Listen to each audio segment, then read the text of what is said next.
Hello friends, welcome to my channel passion for greens. आज का video है टमाटर के पौधे के बारे में। टमाटर दुनिया भर में सबसे ज्यादा ग्रो करने वाला फल या सब्जी है। जी हाँ, साइंस के अकॉर्डिंगली इसे फल ही माना गया है, लेकिन आमतौर पर इसे सब्जी ही माना जाता है। मेरे टेरेस गार्डन में हर बार की तरह इस बार भी बहुत ही अच्छे और हेल्दी टमाटर ग्रो हुए हैं।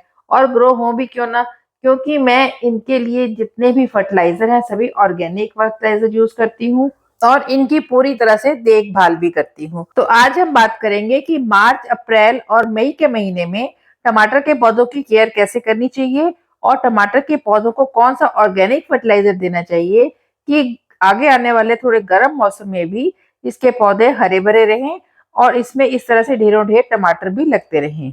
टमाटर के बारे में पूरी जानकारी के लिए आइए वीडियो शुरू करते हैं।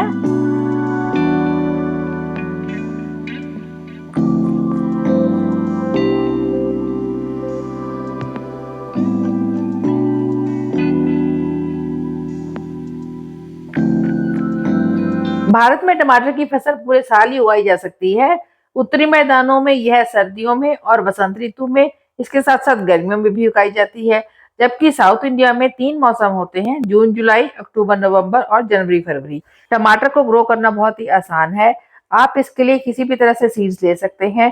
लगभग 10 से 35 डिग्री सेल्सियस टेम्परेचर के बीच में टमाटर के पौधे को उगाया जा सकता है। टमाटर की पहले पौध तैयार की जाती है और जब वह पौधे 5 से 6 इंच के हो जाएं और उनमें ट्रू लीव्स आ जाएं तो उन्हें जहां भी आपने ग्रो करना है उस ग्रो बैग में या अपने गमले में आसानी से शिफ्ट कर सकते हैं।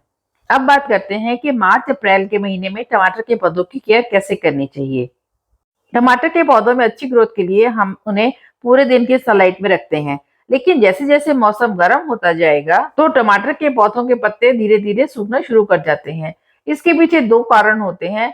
एक तो ज्यादा टेम्परेचर, दूसरा इन पौधों को जरूरत के मुताबिक पानी का ना मिल पाना।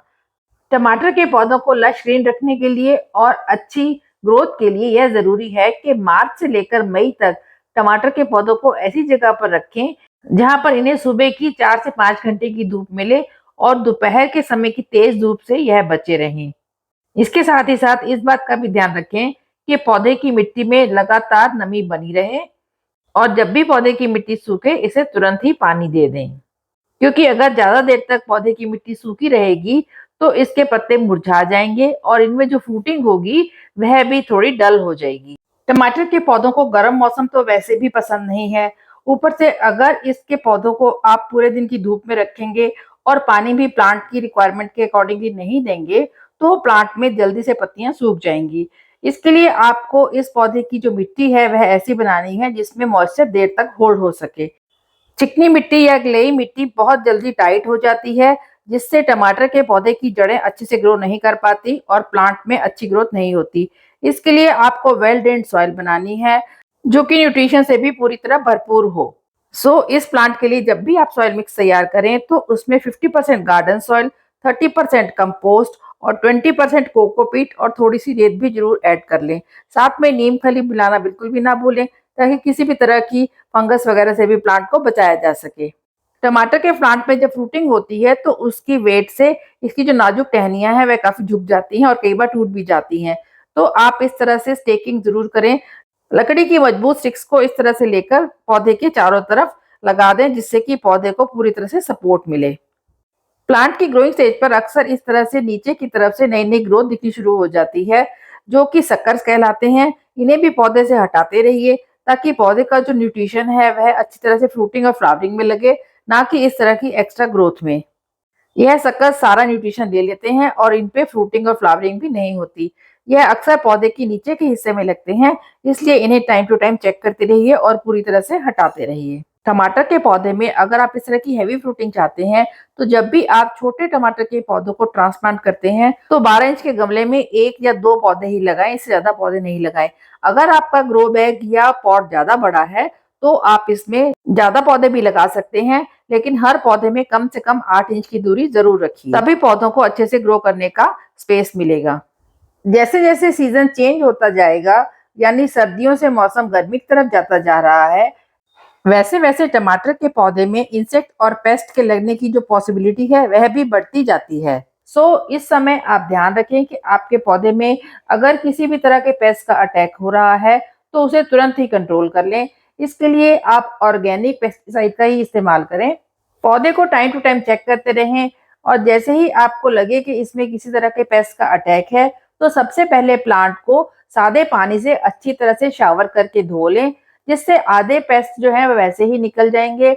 और उसके बाद आप नीम ऑयल को किसी भी तरह के हैंड वॉश में मिलाकर पौधे पर स्प्रे कर सकते हैं। इस समय प्लांट में किसी भी तरह के केमिकल पेस्टिसाइड का इस्तेमाल ना करें, क्योंकि इसमें फ्रूटिंग हो गई है और इन्हें हमने अपने खाने में इस्तेमाल करना है। फ्रेंड्स, ये थे टमाटर के प्लांट को लेकर कुछ केयर टिप्स, जिन्हें अगर आप फॉलो करेंगे तो आप भी इस गर्मी के मौसम में भी टमाटर के पौधे को अच्छी तरह से लश ग्रीन रख सकेंगे और उस पे 2 से 3 बार अच्छी तरह से फ्रूटिंग भी ले सकेंगे। लेकिन इसके साथ ही एक ज़रूरी चीज़ और है जिसे मैं आपके साथ शेयर करना चाहूँगी, और वो है फर्टिलाइज़र के बारे में। जब भी कोई भी प्लांट ग्रोइंग स्टेज पर होता है तो हम उसे नाइट्रोजन रिच फर्टिलाइजर देते हैं, लेकिन जब कोई प्लांट फ्रूटिंग पर आ जाता है या फ्लावरिंग पर होता है तो हम उसे पोटेशियम रिच फर्टिलाइजर देते हैं, जिसमें कैल्शियम और फास्फोरस का भी बहुत इंपॉर्टेंट रोल होता है।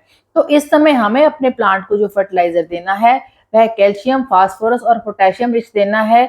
अभी मार्च के महीने में गर्मी थोड़ी सी बढ़नी शुरू हो गई है, इसलिए हम इसे कोई भी केमिकल फर्टिलाइजर देने से बचेंगे। ये जो आप देख रहे हैं ये एकदम ऑर्गेनिक फर्टिलाइजर है, जो कि टमाटर के पौधे के लिए बहुत ही ज़्यादा फायदेमंद रहा है। मैंने इसे लगातार अपने प्लांट पर यूज़ किया है। यह फास्फोरस, कैल्शियम और पोटेशियम से रिच है। इस फर्टिलाइजर को मैंने लगभग हर 15 से 20 दिन बाद अपने टमाटर के सभी पौधों में इस्तेमाल किया है और देखिए इस समय मुझे कितनी अच्छी फ्रूटिंग मिल रही है।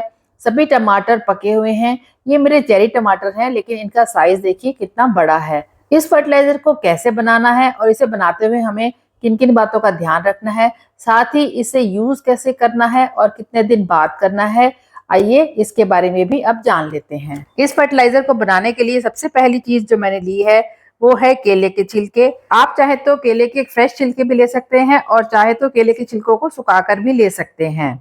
इन छिलकों को इस तरह से छोटे छोटे टुकड़ों में काट लीजिए। उसके बाद कोई भी कंटेनर ले लीजिए, चाहे वह प्लास्टिक का हो या वो कांच का हो, और उसमें लगभग 1 लीटर के करीब पानी डालकर 4 से 5 केले के छिलके उसमें डाल दीजिए और उन्हें लगभग 48 आवर्स के लिए यानी 48 घंटे के लिए किसी छाया वाली जगह में रख के छोड़ दीजिए।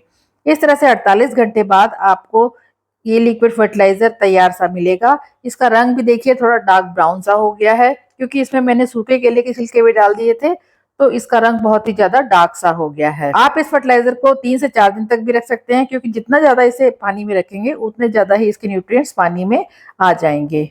यह फर्टिलाइजर पोटेशियम और फास्फोरस से भरपूर है, जो कि हमारे प्लांट को इस समय बहुत ही ज्यादा जरूरी चाहिए। इस फर्टिलाइजर में जो पोटेशियम मौजूद है उसकी वजह से हमारे टमाटर के पौधों में जो फ्रूटिंग होगी उसका रंग बहुत अच्छा होगा और टमाटर का टेस्ट भी बहुत ज्यादा अच्छा हो जाता है। इससे प्लांट की ओवरऑल ग्रोथ होती है और प्लांट हेल्दी रहता है, उसमें इम्यूनिटी बढ़ती है और किसी भी तरह के कीट वगैरह का या पेस्ट का अटैक भी नहीं हो पाता। इसमें मौजूद फास्फोरस प्लांट की ग्रोथ के लिए बहुत ही ज्यादा जरूरी है।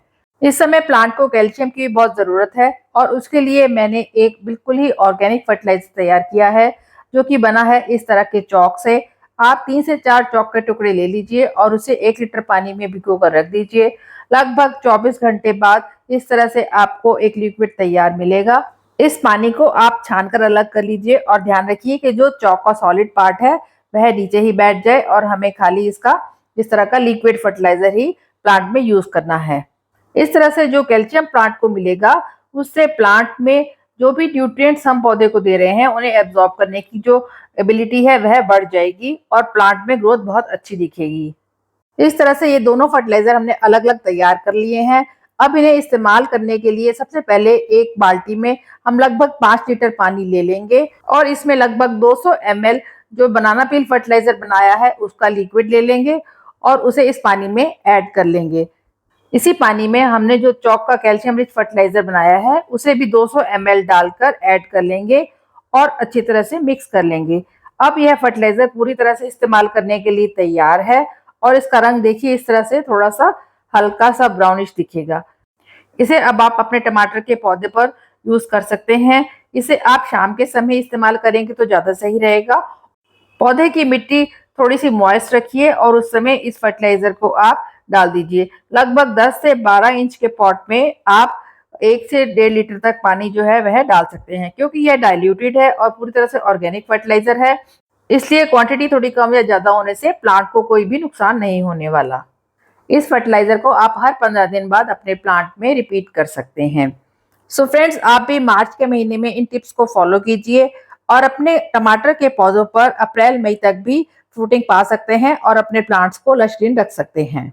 आई होप आपको ये वीडियो यूजफुल और इन्फॉर्मेटिव लगा होगा, और अगर आपको ये वीडियो अच्छा लगा हो तो इसे लाइक कीजिए, कमेंट कीजिए, शेयर कीजिए और मेरे चैनल को सब्सक्राइब कीजिए।